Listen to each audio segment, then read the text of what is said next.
Morning, everyone. It's the hobo here. I was looking through YouTube yesterday and this morning, and I found Charles Hoskinson talking about this new amendment that they're trying to apply to this trillion-dollar boondoggle they call infrastructure. I found what he had to say very interesting. If you don't know Charles, he's the founder of Cardano, the crypto. And apparently this amendment is concerning crypto. So let's give a listen to Charles here real quick. It's about 5-6 minutes, but it's good stuff. This is not going to kill our industry, but what it will do is it will offshore big chunks of the cryptocurrency industry if these types of things come to other countries.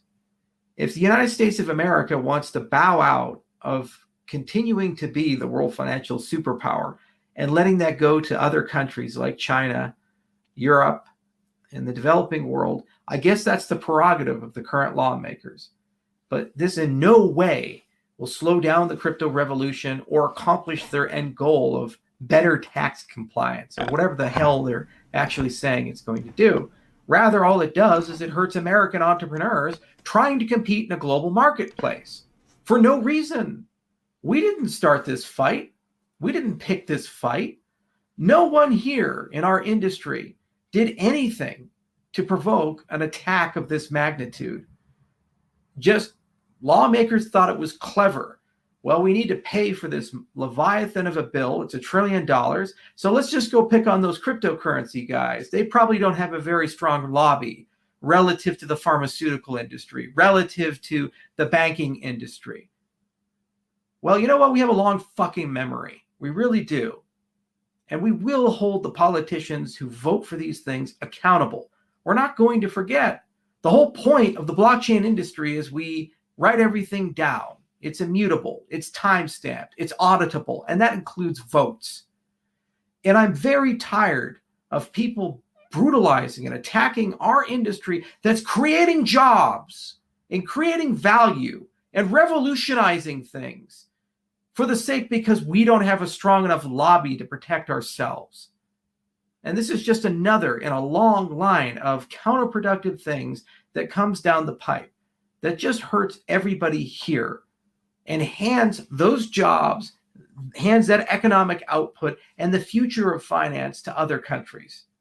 People often ask me, why are we so invested in Africa, in the developing world, and South America and Eastern Europe and Southeast Asia? Because at least there, the governments are willing to work with us and pass legislation that benefits job creation and embraces our industry. At least there. The same for the state of Wyoming. Then we see this monstrosity being proposed today and backed up by a White House that asserts it's environmentally friendly, yet backs the single dirtiest, most energy-consuming industry within our industry, the mining industry, over the guys who use no energy, the green validators. Why? Because they have no fucking clue what they're doing. Zero, zilch, none. They're just idiot children barking into the wind, claiming that they're doing something productive, while they harm the very entrepreneurs that they should be embracing to revolutionize and reform the government to get us out of all these things. I will remind you, our deficit is huge. Our debt's in the tens of trillions of dollars. There's zero plan to pay back any of the debt that we have. There's zero plan to ever have a balanced budget again. How does our GDP grow us out of this when inflation is now sitting at 6%, if not more, when historically it was at 3%? How do you plan for retirement when inflation is going to get to a point where it grows faster than the ROI of stocks historically have had, 7 to 9%? You need to invent new industries or embrace new industries if you're going to do this. And right here, right now, there is a bill in Congress working its way through that has every intention to catastrophically damage and create ambiguity in our industry for no other reason than just because. Can anyone please explain this to me? Honestly, the vast majority of money laundering and tax avoidance is done with cash. That's going to remain true for a long time. not our industry. And how do all of these new millionaires and billionaires our industry's created evade taxes? Please explain that to me.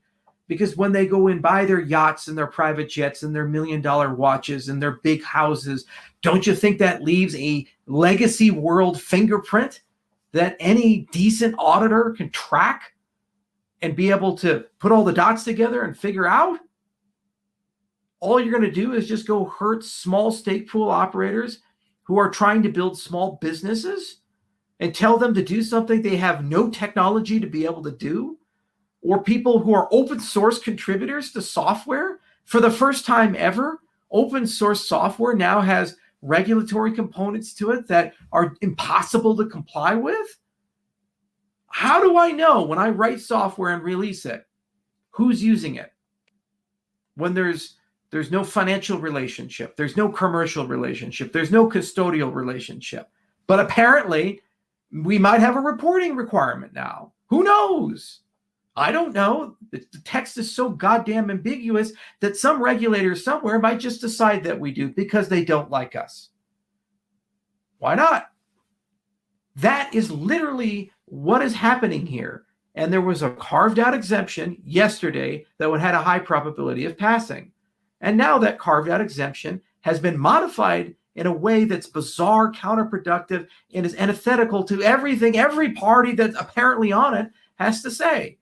And I'm either have to say they're cynical or incompetent or malicious. I don't know. I honestly don't know. Well, he says it a whole lot better than I could have. He goes on for about 25 minutes in that, and actually this is from 2 days ago, August 5th. But if you want to see the full 25 minutes, look for Charles Hoskinson on YouTube. Well, that's all I have for now. Like, subscribe, and I'll see you in the next one.